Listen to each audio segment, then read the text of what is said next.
The First Battle of Newtonia was fought on September 30th, 1862, in Newton County, Missouri. Following the Battle of Pea Ridge, most Confederate and Union troops had left northwestern Arkansas and southwestern Missouri.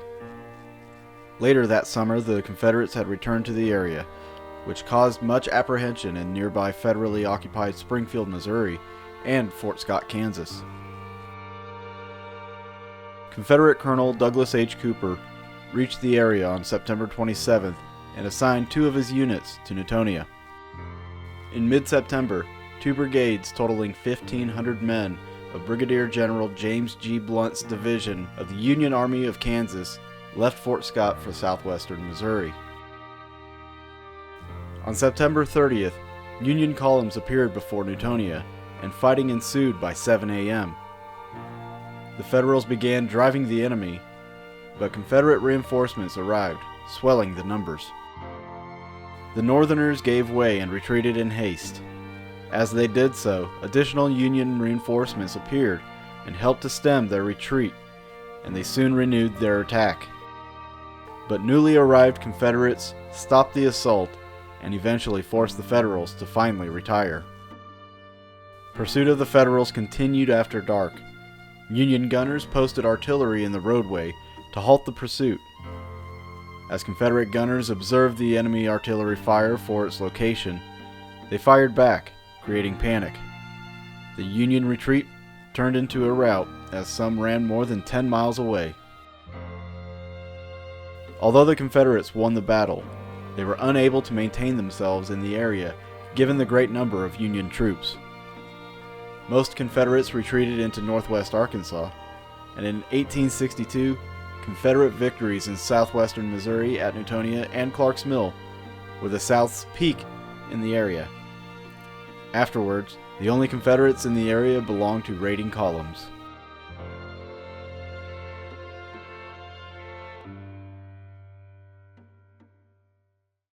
The Second Battle of Newtonia was fought on October 28th of 1864. Major General Sterling Price's Confederate cavalry force was in full retreat following its expedition into Missouri. On October 28th of 1864, it stopped to rest about 2 miles south of Newtonia, Missouri. At about 3 p.m., Major General James Blunt's Union cavalrymen spotted the rear of Price's supply train entering the woods south of town on the Cassville Road. With the support of the 15th Kansas Cavalry, McLean's Colorado Light Artillery opened fire on the rebels. Blunt formed the 16th Kansas Cavalry and 2nd Colorado Cavalry into 2 lines and personally led a charge behind a screen of skirmishers towards the fleeing supply train. Most of the rebel skirmishers were in no condition physically or mentally to resist, and they were soon tumbling backwards. Brigadier General Joseph Shelby's Mounted Infantry Division, including his Iron Brigade, rode to the front, dismounted, and engaged the Union force.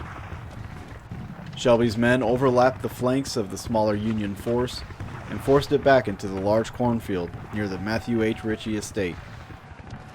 The fighting raged until Federal cannon fire and reinforcements finally caused the Confederates to retreat at nightfall. Shelby had accomplished his mission in holding up the Union pursuers. By morning, Price had retreated across the desolate prairie towards the Indian Territory. Despite the duration and ferocity of the firefight, casualties were rather light, 400 for the Federals versus 250 for the Confederates. Today, most of the battlefield is in private hands. 20 acres plus the Ritchie Mansion are owned by the Newtonia Battlefield Preservation Society. The Matthew H. Ritchie-owned property saw 3 separate skirmishes, as the mansion and stone barn served as hospitals for both the Union and Confederate soldiers. In one room of the mansion, the floor was painted black to cover up all of the bloodstains from the surgeries. The home was so close to the action that the brick walls were marred by bullets and even damaged by cannon fire. Next to the home is a small cemetery containing the Ritchie family members, but this is not the site of our investigation. Just a short distance away is a cemetery tucked out of sight. Those who were laid to rest here vary from Civil War era to modern times. Crosses mark the grave sites of unknown soldiers, while one grave stands above the rest. The tomb of Robert Christian lies near the edge of the woods and is the only one with a plaque.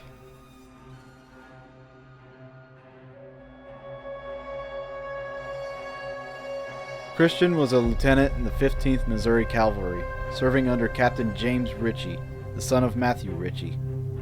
Known as Old Grizzly, Robert Christian would be remembered for his diabolical acts during his time in Newton County. An excerpt from a report by Captain James Peavy of a Confederate scout from 1863 describes the murders of the men hiding in the woods. Another excerpt from an interview with F.L. Moore in the Indian Pioneer Papers recalls the death of Lieutenant Christian. I've investigated out at this location for several years. We've heard cannon fire, we've heard gunshots. Try a different part? Yeah. Some of the most amazing EVPs I've captured in my career have been from this location. One of them even saying my name.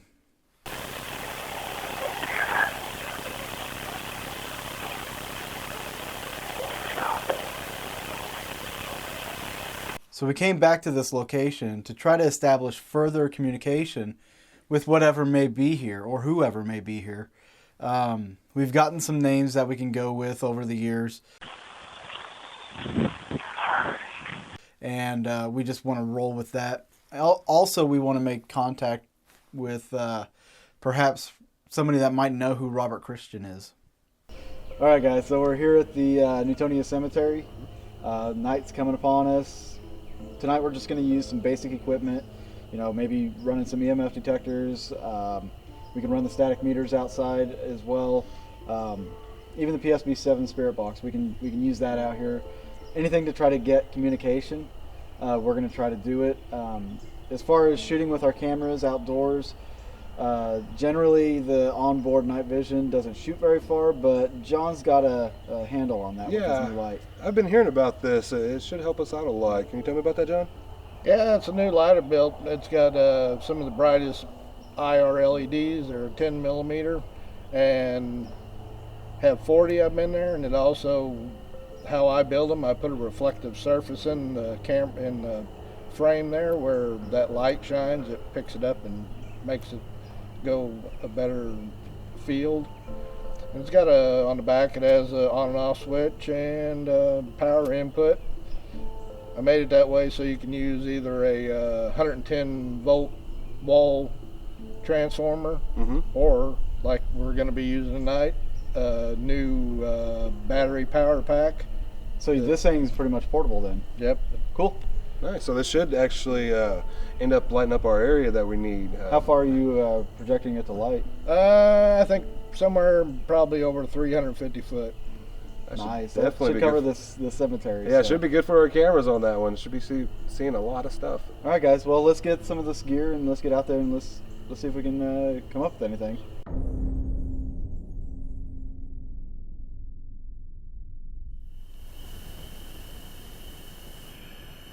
If there's any soldiers with us, can you tell us how difficult it was for you to fight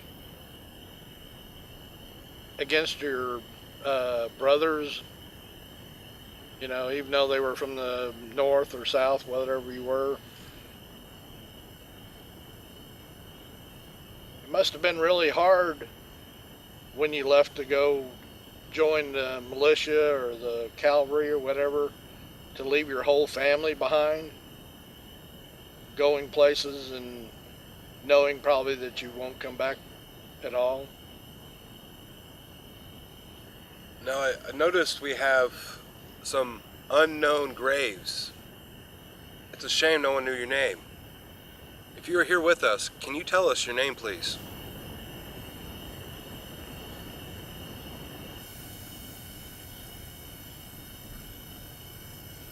All right, you want to get your camera? Yeah.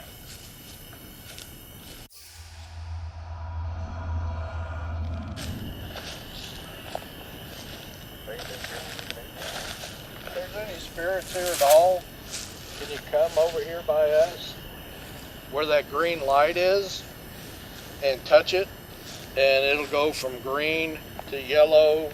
It'll go all the way up to red. It will not harm you at all. It's just a device that picks up your magnetic field, and it will tell us that you're here with us, if you would please.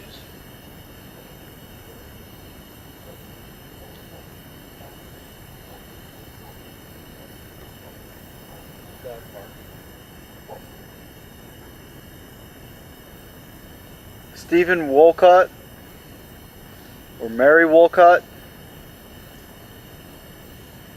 are you here with us tonight?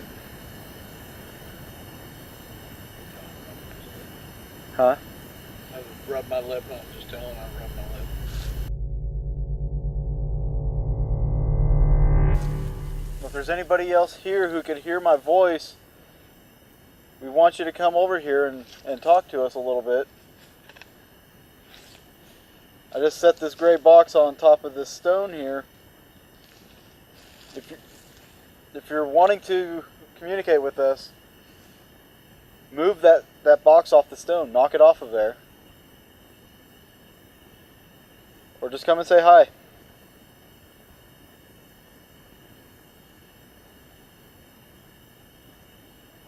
I'm crouching down real quick. Can you tell us how you died?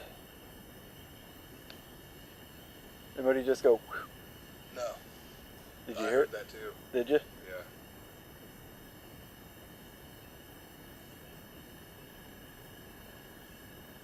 How did you die?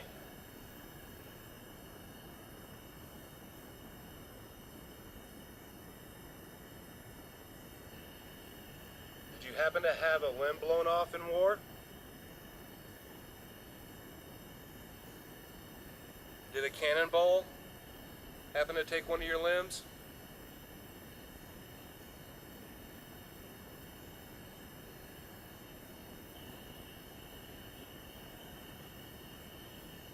Did you have surgery over at the Ritchie place?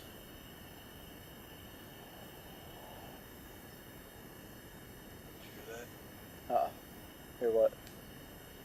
Sounded like a little thud and almost kind of like a funky snort.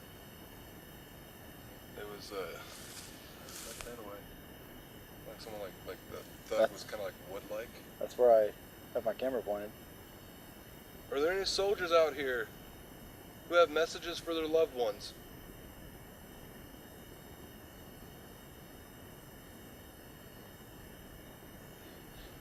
Smell burnt.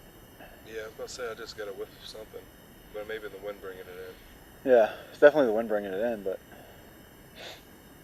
I just got like a quick burnt smell.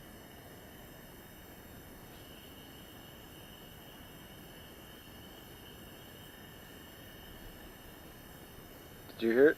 Yes, I did. What did you hear? Like ruffling. Actually, tell, like, whisper it to John real quick. I'm going to step back here. I'll cover my ears. I'm over here, got my ears covered. I can't turn this camera around. I got one ear covered. I can't hear out of that other ear anyway. So, yeah. Good? Yep. Okay. Let me come tell John. You come over here, Barry. Turkey. There we go. So, cover one of your ears or something. So basically what I heard, what sounded like screaming, or I don't know, like off in the distance, like a scream. Not like loud, but like a demon child. That's what it sounded like to me. Alright, Barry. Yep. So how close were we to each other at all? No. No. Okay, so we heard two different things. Alright. But I heard what he heard. Did you? Yeah. And what did you hear? It sounded like someone was in between us, like a rustling in the leaves, like Huh. Between you and John? no, me and you. That's what I heard, what he said.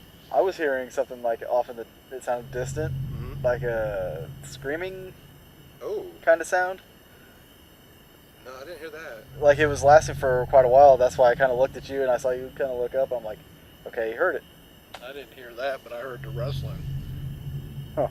Yeah, that was like right between us. That's what got my head to turn. Interesting.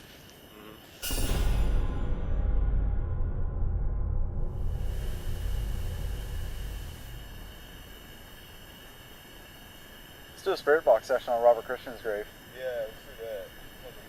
In the latter stages of the Civil War, the Missouri-Arkansas region was truly neighbor versus neighbor and became a vicious, no-holds-barred struggle. Little mercy was shown for the foes or their families and supporters. Although held in high regard by his superiors, Confederate soldiers seen Lieutenant Robert Christian differently. A line from a correspondent wrote, "On the border both in Arkansas and Missouri, they're murdering every southern man going north or south. West of Cassville, the first lieutenant by the name of Robert Christian committed one of the most cold-blooded murders I'd ever heard of. 4 men had gone into the bush, fearing that if they remained at home, they'd be murdered. Asa Chilcutt had taken sick and sent for Dr. Harris, a southern man. As soon as the doctor came, Christian and his militia came suddenly upon their camp. 1 man escaped while the others were captured. Asa, the sick man, was shot to death while laying down, unable to move. He was shot 6 or 7 times by Christian himself. They marched the others to the ridge, and not heeding their age or prayers for mercy, executed them with multiple shots to the head and body." The correspondent went on to describe the heartless execution of several elderly and harmless civilians by Christian's men. He concluded his report to his commander by saying, "I have given you the above narrative of Christian's acts at the request of the public living in that section. They look to you as the avenger of their wrongs." During the Second Battle of Newtonia, Shelby's men attacked the garrison and scattered the unit, all except Christian. According to the official report, they only succeeded in overtaking and killing the commanding officer, who was noted for his bloodthirsty brutality. This was code language for the fact that Christian was actually executed as just retribution for his misdeeds. Local legends report that Christian was shot to death by a lone rider named Samuel Moore, whose father was murdered by Christian. This report then claims that his body was dragged through the streets of Newtonia, while another states that he was also scalped.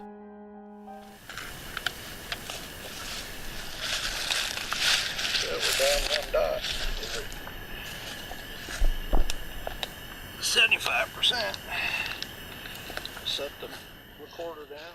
As we set up to do spirit box sessions at Robert Christian's grave, the audio on David's camera picked up 2 faint sounds.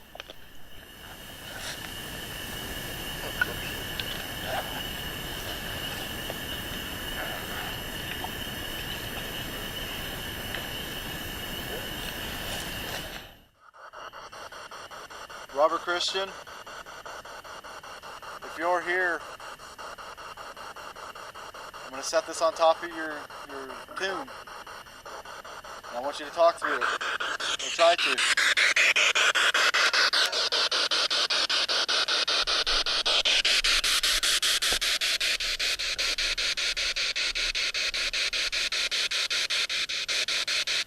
Robert, if you can hear my voice, can you come say hello?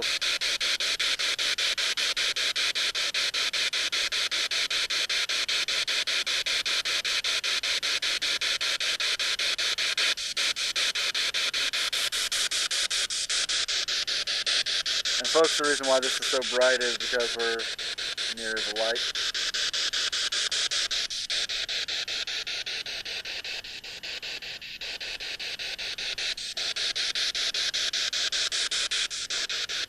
Through that device, can you tell us whether you're from the Confederate or Union?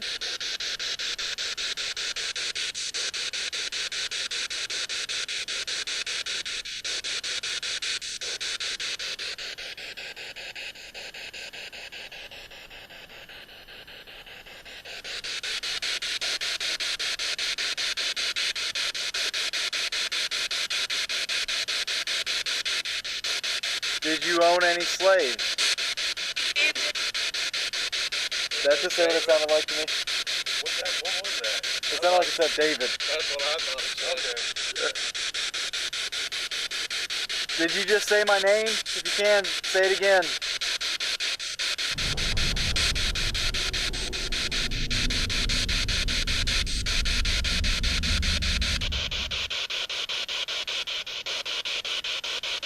What is your name? That was the same voice.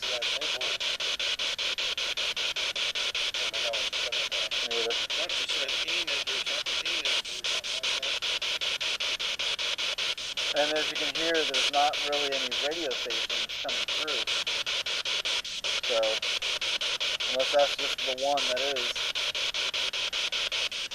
Can you tell me one of these other guys' names? It's unclear if we made any contact with the spirits at the cemetery. As far as the location, we wanted to remind our viewers to always be respectful and help preserve our haunting history.